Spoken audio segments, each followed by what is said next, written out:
I want to bring in Reverend Dr. Iain Greenshields. He's the moderator of the General Assembly of the Church of Scotland. He participated in this service. And Reverend, I also wanted to ask you, because I understand that in her final days, you actually had the extraordinary opportunity to have a meal with the Queen. First of all, how did she strike you when you first saw her? And what was she like once the conversation, the meal began? Give us an idea of what she was like in her final days. Well, it was actually a weekend that was spent with her in Balmoral, which was more than just one meal. She was frail. She was 96, and you could see her fragility. But as soon as she started talking, as soon as she was engaged with you, a very different kind of person emerged. Somebody whose memory was exceptional, somebody who knew everything about you, so she'd done her homework.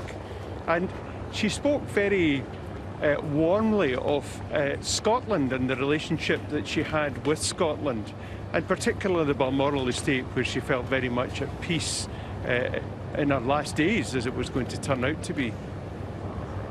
And you were able to give her a gift, and you said you're going to have a lasting memory of her clutching that gift as she walked out of the room. What was it? Yeah, I had some crosses made for me by prisoners in Glenocle prison in Scotland, just for me to be able to give as gifts to people as I went round. And at the end of the day, I asked her what I could possibly give to somebody who had everything. And she smiled at me, and I offered her the cross, and she took it very graciously, thanked me for it, and she wished me the very best in my year ahead as moderator of the Church of Scotland. Reverend Greenshields, it's so wonderful to hear about the Queen in her final days, that she was so engaging, even in her, we saw, of course, with Prime Minister Liz Truss, but we have not heard from someone yet who had the blessing, as you did, to sit down with her over several meals. In fact, you've indicated. I'm curious, was it surprising even for you that within just a matter of days we no longer had the Queen? Incredible. I mean, it seemed to me just astonishing that the woman who had been so vital, so alive, so engaging, should be all of a sudden dead and away from us. Yes, it did.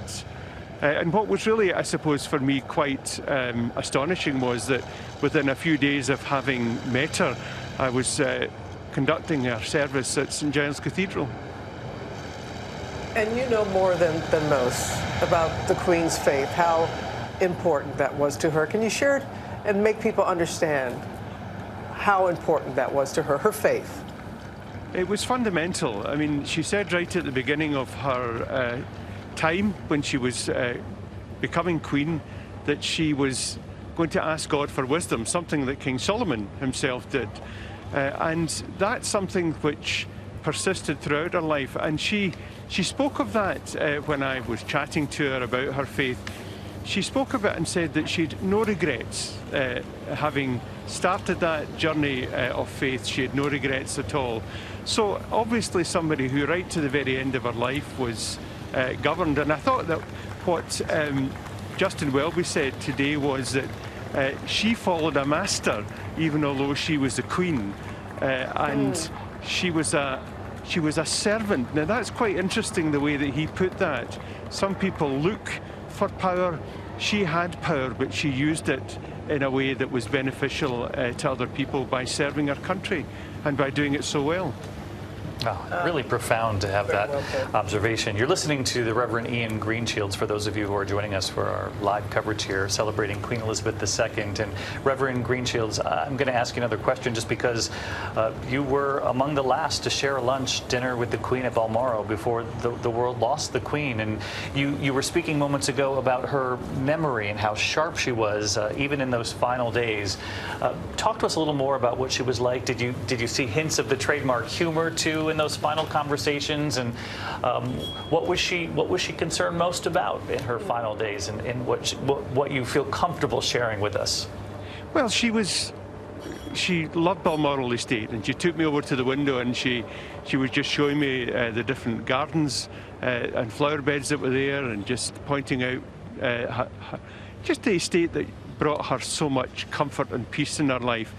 But at the end of the meal on Saturday evening, she said to me, and I'm sure she must have done this to many as a cleric, but she said to me, "That's me finished with my meal. It's time for me to go to my bed." And I was staying in a place called the Tower Rooms, and she said, "Your Queen is sending you to the Tower."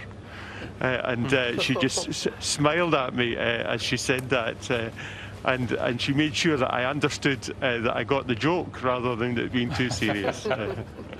Well, we get the joke too. And what a gift you've given us here this morning by sharing just at least a little piece of the window you had of the Queen in her final days. It's the closest we have been, certainly, to the Queen before losing her. Reverend, thank you so much. And just to hear that, thank you, that the Queen took him to the window at Balmoral and said, "These are the gardens that bring me peace and so much joy." Not a surprise, but a gift to hear that, right, Robert? Hi everyone, George Stephanopoulos here. Thanks for checking out the ABC News YouTube channel. If you'd like to get more videos, show highlights, and watch live event coverage, click on the right over here to subscribe to our channel, and don't forget to download the ABC News app for breaking news alerts. Thanks for watching.